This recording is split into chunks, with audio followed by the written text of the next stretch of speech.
తాకట్లో ఉన్న మీ బంగారాన్ని విడిపించి ఆ రోజు ఆన్లైన్ రేటుకి కొంటాం. Sharma gold company. నమస్కారం, వెల్కమ్ టు సుమన్ టీవీ. నేను గీతాంజలి.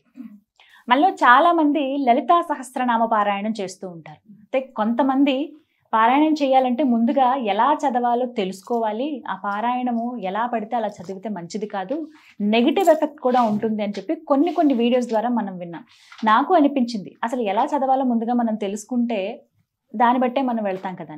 నిజంగానే తప్పు చదివితే అమ్మవారు మనల్ని శిక్షిస్తుందా? కరెక్ట్గా చదివితే మనం ఎప్పుడు సంతోషంగా ఉంటామా? అసలు మనకి ఇంకా జీవితంలో పరీక్షలే రావా అని వీటిపైన కూడా చాలా వీడియోస్ చేస్తున్నాం. అయితే నేను ఇలా సెర్చ్ చేస్తున్న క్రమంలో లలితా పరివార్ అనేటువంటి ఒక సంఘం నాకు ఇలా కనపడిందండి. వారిలో ప్రత్యేకంగా ఫౌండర్ ఎవరైతే ఉన్నారో ఆ సంఘాన్ని స్థాపించిన వారు అరుణ పేరి గారు. వారు ఉచితంగా ఆన్లైన్లో లలితా పారాయణం నేర్పిస్తూ ఉన్నారు. వారు ఉండేది ఎక్కడో రాయ్పూర్లో, కానీ దేశ విదేశాల్లో ఎక్కడున్నా సరే మనం ఇక్కడ తెలుగు వారైనా ఎక్కడి వారైనా నేర్చుకోవచ్చు అనమాట. చాలా చక్కగా అక్షరం నేర్పిస్తూ ఉన్నారు, ఓపికగా, ఆన్లైన్లోనే అది కూడా. అందుకని ఒకసారి వారికి సంప్రదిస్తే ఒకసారి రెండమ్మ ఇలా మాట్లాడదామంటే ఆ రాయ్పూర్ నుంచి మన కోసం హైదరాబాద్ వచ్చారు. నా ఎదురుగుండా కూర్చున్నారు. ఆవిడ శ్రీ విద్య ఉపాసకురాలు, లలితా పరివార్ ఏదైతే చెప్తున్నానో ఫౌండర్, అలాగే ప్రముఖ ఆధ్యాత్మికవేత్త కూడా. ఎంతోమందికి ఇలా నేర్పించారు, దగ్గర 10,000 మందికి పైన నేర్పించారు. ఇప్పుడు నాకు కూడా అనిపించింది నేను నేర్చుకోవాలి, మీకు చెప్పాలని. సో వారిని ఆహ్వానించాం. మన ముందున్నారు అరుణ పేరి గారు. వారితో మాట్లాడదాం. అమ్మ నమస్కారం. నమస్కారం అమ్మా. శ్రీమాత్రే నమః. శ్రీమాత్రే నమః. నేను సిద్ధమైపోయాను. మీరు ఆన్లైన్లో చక్కగా నేర్పిస్తూ ఉన్నారు. నేను కొన్ని వీడియోస్ అవి చూశానమ్మా. చాలా ఓపిక్గా మీరు చెప్పటం అవన్నీ కూడాను. నేను జాయిన్ అవ్వాలి అని అనుకున్నాను, కానీ ఫస్ట్ అసలు చెప్దాం ఏంటి అని అనిపించింది. ముందుగా అసలు లలిత సహస్రనామం ఏ విధంగా చదవాలమ్మా? దీనికంటూ నియమాలు ఉన్నాయా? ఉంటే అవి ఏంటి వివరించండి. అమ్మా తప్పకుండాను. చాలా మంచి ప్రశ్న వేశారు. లలితా శాస్త్రము అంటే లలిత అమ్మవారి యొక్క 1000 నామములు. సహస్రము అంటే 1000 నామములు. ఇది అసలు మనం షార్ట్లో చూసుకుంటే లలిత అమ్మవారు తన సభలో తనలోంచి 8 శక్తుల్ని తీసుకొచ్చింది. వశిన్యాది దేవతలు అంటారు. వశిని, కామేశ్వరి, మోదిని, విమలే, అరుణే, జయిని, సర్వేశ్వరి, కౌళిని, 8 దేవతల్ని తన శక్తులు అనమాట. వారికి ఆదేశించింది, మీరు స్తోత్రం చెయ్యండి అని ఆదేశించింది. ఎప్పుడైతే వారు స్తోత్రం చేయడం మొదలుపెట్టారో వాళ్ళ నోటంపట వాళ్ళ శ్రీముఖం నుంచి 1000 నామములు వచ్చాయి. ఆ 1000 నామములే ఈ లలితా సహస్రనామములు. ఎప్పుడైతే వాళ్ళు అక్కడ స్తోత్రం చేశారో అక్కడ ఉన్న బ్రహ్మాది దేవతలందరూ కూడా ఆశ్చర్యపోయారు. ఆశ్చర్యపోయి అమ్మవారి దగ్గర చెప్తున్నారు, అమ్మా ఇది నామములు అన్నారు మీరు, ఈ నామముల్లో ఎంత పవర్ ఉందంటే ఆ పవర్ మేమే తట్టుకోలేకపోతున్నాము. ఇంత పవర్ఫుల్ నామములు. ఇది నామములు కాదు, ఇది మంత్రములు. ఈ మంత్రములు వెనకాల చాలా రహస్యం ఉంది అంటే అమ్మవారు అంటుంది ఇది నిజము. ఈ మంత్రములు, మంత్రస్వరూపంలో ఉన్న నామములు, దీని వెనకాల చాలా రహస్యం ఉంది. మీరందరూ కూడా ఇప్పుడు పఠించి పూర్తి భూప్రపంచం అంతా కూడా మీరు దీన్ని వ్యాపింపజేయాలి అని ఆవిడ ఆదేశించింది. అప్పుడు అక్కడి నుంచి ఆ బ్రహ్మాది దేవతల దగ్గర నుంచి మన ఋషులు, అప్పుడున్న ఋషులు, ఆ ఋషుల నుంచి అలా గురు పరంపరంగా మన వరకు ఈ లలితా శాస్త్రం వచ్చింది. ఎంత అదృష్టవంతులమో మనం. చాలా అదృష్టవంతులు అమ్మా.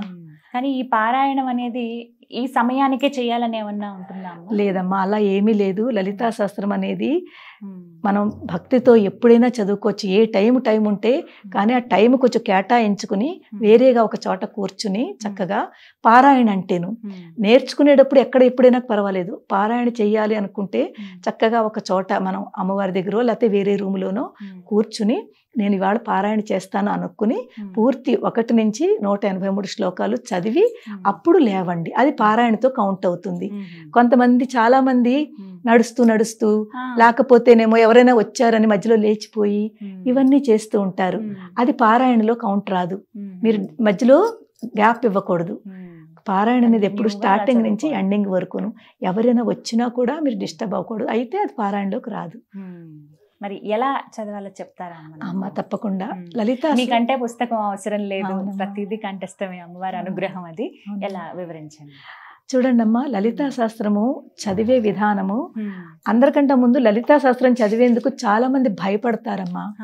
మనకి కొంతమంది మన పెద్దలు అంటే మన కొంతమంది గురువులు లాంటి వాళ్ళు మీరు లలితా శాస్త్రం తప్పు చదివితే మీకు ఇది జరుగుతుంది అది జరుగుతుంది అని చాలా భయపెట్టేస్తున్నారు. ఆ భయం కొద్దీ లలితా శాస్త్రము, లలిత అమ్మవారు ఏమిటి, ఆ తత్వం ఏమిటి అని తెలుసుకోవట్లేదు, చదవడానికి ధైర్యం చూపించట్లేదు.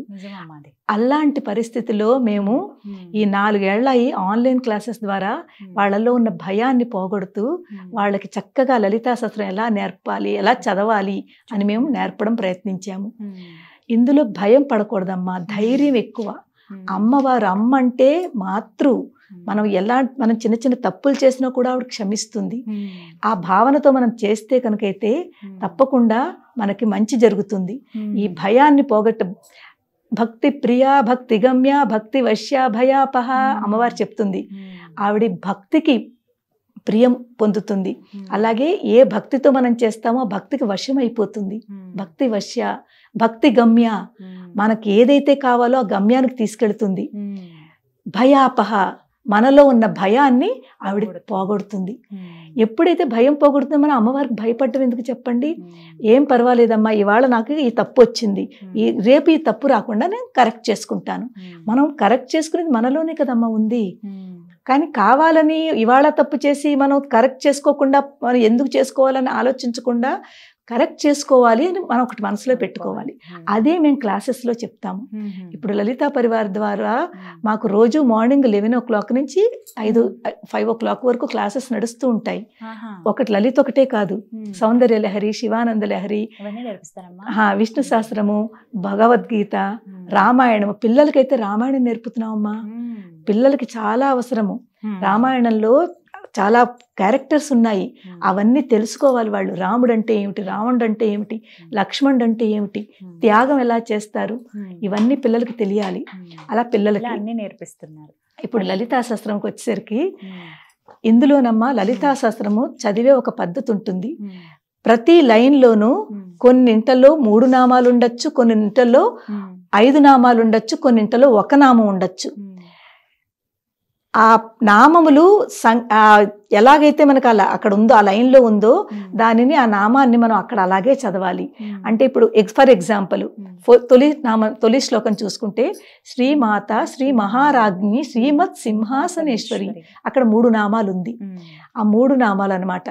ఆ 3 నామాలకి కాస్త శ్రీమాత శ్రీ మహారాజ్ఞి శ్రీమత్ సింహాసనేశ్వరి, ఎప్పుడైతే ఇది చదువుతామో మన లోపలికి ఆ భావన వచ్చేయాలి. అమ్మా శ్రీమాత, ఆ భావన రావాలమ్మా. శ్రీ మహారాజ్ఞి, అమ్మ నువ్వు రాణిలా ఉన్నావమ్మా, మమ్మల్ని అందరినీ పాలించడానికి నువ్వు మమ్మల్ని అందరినీ చక్కగా చూసుకుంటున్నావమ్మా, ఒక తల్లిలాగా. శ్రీ మహారాజ్ఞి శ్రీమత్ సింహాసనేశ్వరి, చక్కగా మమ్మల్ని అందరినీ పాలిస్తూ మళ్ళీ లయం కూడా నువ్వే చేసుకుంటున్నావు. ఆ భావన మనలో వచ్చేయాలన్నమాట. అక్కడ బ్రహ్మ విష్ణు మహేశ్వరులు 3 తత్వం మనకు కనిపించిపోవాలి. ఆ భావనతో ఎప్పుడైతే చదువుతామో అది మనకు ఫలిస్తుంది. తర్వాత ఈ లలితా శాస్త్రంలోనమ్మా 1 నామం ఉండే నామాలు ఉన్నాయి. ఎక్కడి నుంచి అంటే మనకి రాగస్వరూప పాషాఢ్య క్రోధాకారాంకుశోజ్వల మనోరూపేక్షు కోదండ పంచతన్మాత్ర సాయక, ఇవన్నీ ఒక సింగిల్ నామములు. అక్కడ మధ్యలో బ్రేక్ చేయకూడదు. చాలా మంది ఏం చేస్తారంటే మధ్యలో బ్రేక్ చేసి దీర్ఘాలు తీసేస్తారు. అష్టమి చంద్ర విభ్రాజ దళిక స్థల శోభిత, అమ్మవారి యొక్క నుదురు అష్టమి చంద్రుడిలా ఉన్నాడు అని ఆ నామం తలుచుకుని వెంటనే ఇది గుర్తొచ్చేయాలి. అక్కడ అష్టమి చంద్ర విభ్రాజ అని దీర్ఘం తీస్తారు. దీర్ఘం తీసేసరికి అది మీనింగ్ మారిపోతుంది. ఇలాంటివి చాలా నామాలు ఉన్నాయి. మధ్యలో దీర్ఘాలు తీయడం కానీ బ్రేక్ చేయడం కానీ అవి తెలుసుకోవాలి. అది మేము నేర్పుతాము. అమ్మా ఇక్కడ ఇలా పలకాలి. అలాగే కొన్ని చాలా ఇంపార్టెంట్ నామాలు ఉన్నాయి, తప్పి చదివితే దాని మీనింగ్ మారిపోయి అమ్మవారిని నిందిస్తున్నట్టు అవుతుంది. అమ్మవారి స్తోత్రం చేస్తున్నాం అంటే అమ్మవారిని స్తుతిస్తున్నాము. అదే నామం తప్పు చదివితే అమ్మవారిని నిందిస్తున్నాము. ఫర్ ఎగ్జాంపుల్ మీకు 51వ నామము. 51వ నామం చూడండి. దుష్ట దూర దురాచార శమని దోషవర్జిత, అక్కడ దుష్ట దూర 1 నామము, దురాచార శమని 1 నామము. కానీ చాలా మంది అమ్మా ఇక్కడ దురాచార శమని అలా చదువుతారు. అంటే అక్కడ ఏంటవుతుంది, దురాచార శమని అన్న దానికి అర్థం ఏంటంటే మనలో ఉన్న దురాచారాలని అమ్మవారు తీసేస్తుంది అని మనం స్తుతిస్తున్నాం అమ్మవారు. దురాచార శమని, మనలో ఉన్న దురాచారాలని ఆవిడ తీసేస్తుంది, తీసేయమని ప్రార్థిస్తున్నాము. అదే విడతీస్తే దురాచార అంటే అమ్మవారిని అమ్మ నువ్వు దురాచారురాలు నింద, అక్కడ అమ్మవారికి నింద జరుగుతోంది. శమని తర్వాత తీసుకొస్తున్నారు, ముందు దురాచార, అది చాలా తప్పు. ఇలాంటివి చాలా ఉన్నాయి, కలిపి చదవాలి. అలా చదివితే మనకి ఆ ఫలితం దక్కుతుంది. మీరు 999 నామాలు చాలా బాగా చదివారు, ఈ ఒక్క నామం తప్పు చదివారు, మీకు అంతా ఆ మిగిలిందంతా కూడా ఫలితం దక్కదు.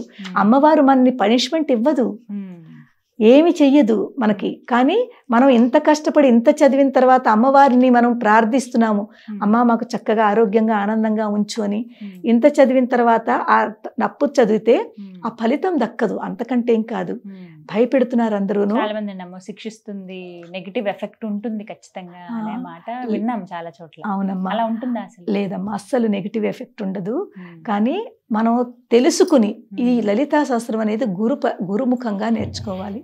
గురువు మీకు చెప్తారు ఇది ఇక్కడ కరెక్ట్, ఇది ఇక్కడ రాంగ్. ఒకవేళ చక్కగా నేర్చుకోవాలనుకుంటే ఎన్ని రోజుల్లో వస్తుందమ్మా? మాది 2.5 months పడుతుంది మాకు నేర్పడానికి.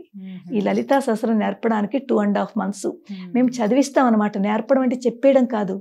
చాలా మంది చూడండి, ఇప్పుడు బోల్డ్ అని ఆన్లైన్ క్లాసెస్ ఉన్నాయి. చాలా మంది మా దాంట్లో జాయిన్ అయిన వాళ్ళు అక్కడ సాటిస్ఫైడ్ లేక ఇక్కడ జాయిన్ అవుతున్నారు. అంటే వాళ్ళు ఏంటంటే చెప్పేస్తారు, చెప్పుకుంటూ వెళ్ళిపోయి మీరు ప్రాక్టీస్ చేసుకోండి అంటారు. మేము అలా కాదు, మేము వాళ్ళందరి చేత క్లాసులోనే చదివిస్తాము. మా మెంటర్స్ ఎంత మంచి మెంటర్స్ అంటే ప్రతిదీ క్లాస్ గంట క్లాస్ చెప్తారమ్మా. మొత్తం 15 మంది మెంటర్స్, వేరు క్లాసెస్ లో వేరు మెంటర్. ప్రతి క్లాస్ కి 2 ఉంటారు, అడ్మిన్ మెంటరు, అందరూ చూసుకుంటూ ఉంటారు. మేము చెప్తాం అన్నమాట, ఇక్కడ తప్పు, ఇది ఇలా చదవకండి అమ్మా, ఇలా చదవండి అమ్మా. వాడికి వచ్చే వరకు చెప్తాము, 3-4 times ఎక్స్ప్లెయిన్ చేస్తాము. మీ దగ్గర ఏ ఏజ్ వాళ్ళు నేర్చుకుంటున్నారమ్మా? ఇప్పుడు ప్రస్తుతము అంటే 16 years అబోవ్ వాళ్ళందరూ ఉన్నారు. పెద్దవాళ్ళు కూడా అమ్మా 70 years అబోవ్ వాళ్ళు కూడా ఉన్నారు. వాళ్ళకి ఇప్పుడు తెలుస్తోంది, అయ్యో ఇంతకాలము మేము చాలా తప్పులు చదివామే, మాకు తెలియక ఇప్పుడు మీ దగ్గర జాయిన్ అయిన తర్వాత మాకు మా తప్పులు తెలుస్తున్నాయని అందరూ కూడా ఆశ్చర్యపోతున్నారు. సమయం అమ్మా? సమయము గంట సమయం, రోజు గంట. మండే టు ఫ్రైడే ఉంటాయి క్లాసెస్. ప్రతిరోజు గంట క్లాస్ ఉంటుంది. ఏ టైంకి? ఇప్పుడు బ్యాచ్లు కూడా 2 బ్యాచ్లు. ఒక్కొక్క బ్యాచ్లో నేను 4 అంటే ఒక్కొక్క గ్రూప్లో 5 బ్యాచ్లు తీసుకుంటాను నా ల్యాప్టాప్ నుంచి. ఒక్కొక్క బ్యాచ్లో 70-80 members జాయిన్ అవుతున్నారు. అంటే ఇంచుమించు 4 బ్యాచ్లు అంటే 280 మందికి ఒక టైం, 11 to 12. అదే మళ్ళీ 12:30 to 1:30 కూడా లలిత ఉంది. ఎందుకంటే దీన్ని నేర్చుకునే వాళ్ళు చాలా మంది అమ్మా. ఈ రోజుల్లో చాలా మంది చూస్తున్నాం, మన తెలుగు వారు ఎక్కువగా. ఎప్పుడైతే ఇది తెలుస్తోందో వాళ్ళకి తప్పులు చదువుతున్నామని అందరూ జాయిన్ అవుతున్నారు. వాళ్ళే అంటున్నారు, అమ్మ మేము ఎన్ని తప్పులు చేస్తున్నాము అని. సెకండ్ బ్యాచ్ లో కూడా 50 to 60 మంది ఉన్నారు.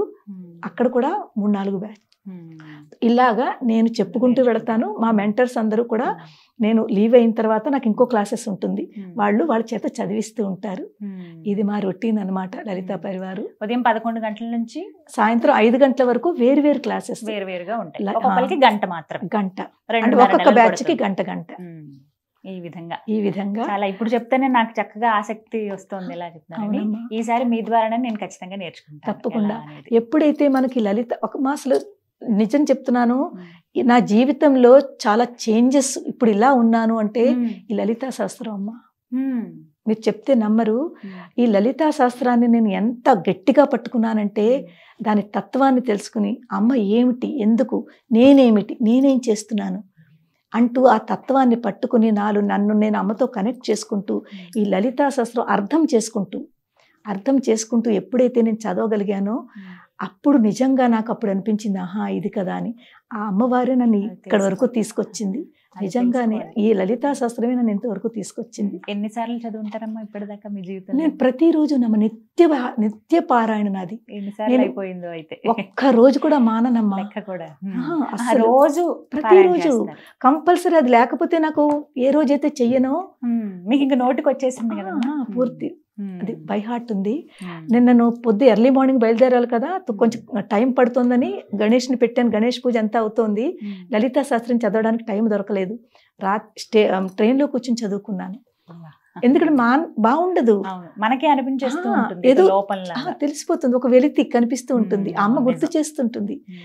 అప్పుడు అమ్మయ్య లలిత చదువుకున్నాను, ఆనందం అన్నమాట.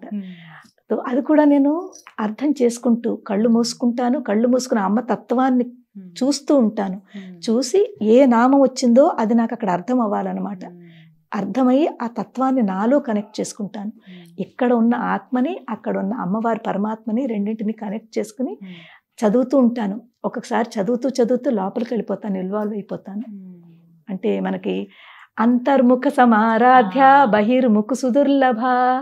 అంతర్ముఖంగా ఎప్పుడైతే మనం అంతర్ముఖంగా అమ్మవారిని పట్టుకుంటామో అమ్మవారి చెయ్యి గట్టిగా పట్టుకుంటుంది. మనం పట్టుకున్న కంటే ఆవిడ ఎక్కువ గట్టిగా పట్టుకుంటుంది, వదిలిపెట్టదు.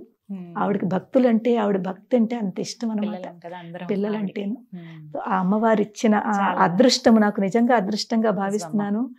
అలాగే సంతోషం మీరు ఇంత చక్కగా విడమర్చి చెప్పారు. మనం ఇప్పుడు టైం వల్ల ఆగాల్సి వచ్చింది. అవునమ్మా. మరొక వీడియోలో పూర్తిగా లలిత అసలు ఏ విధంగా చదవాలనేది లైవ్ లో మనం నేను నేర్చుకుంటానమ్మా, నాకు నేర్పించండి. తప్పకుండానమ్మా. చాలా సంతోషం మీరు రాయ్పూర్ నుంచి ఇక్కడికి రావటము చాలా ఆనందాన్ని ఇచ్చింది మాకు. అది అమ్మవారే స్వయంగా వచ్చారని భావిస్తూ ధన్యవాదాలమ్మా. ధన్యవాదములమ్మా. శ్రీమాత్రే నమః. శ్రీమాత్రే నమః. అందరూ ఆరోగ్యంగా ఆనందంగా ఉండాలని నేను ఆ లలిత అమ్మవారిని ప్రార్థిస్తున్నానమ్మా. ధన్యవాదాలు. విన్నారు కదా, లలిత ఎలా చదవాలనేది ఒక సూచికగా కేవలం తెలియజేయాలనే ఉద్దేశంతో ఈ కార్యక్రమం అండి. రాయ్పూర్లో ఉంటారు అరుణ పేరే గారు. మీకు వీరి వాట్సాప్ నెంబర్ ఏదైతే గ్రూప్ జాయిన్ అవ్వాల్సి ఉంటుందో ఆ లింక్ అనేది నేను మీకు ఇస్తానండి. ఇచ్చి మీలో ఎవరైతే ఆసక్తి ఉంది, నిజంగా నేను లలిత చదవాలనుకుంటున్నాను, తప్పులు లేకుండా ముందు నేర్చుకోవాలనుకుంటున్నాను పారాయణం కంటే ముందు అనుకున్న వాళ్ళు మీరు కూడా జాయిన్ అవ్వండి. ఉదయం 11 గంటల నుంచి 5 గంటల వరకు మీరు ఫ్లెక్సిబుల్ టైం చూసుకోండి. ప్రతిరోజు ఆ టైం 2.5 నెలలు పడుతుంది దగ్గర. అంటే ఒక 75 రోజుల వరకు సమయం పడుతుంది. కాబట్టి పూర్తిగా మీరు ఎటువంటి తప్పులు లేకుండా నేర్చుకోండి.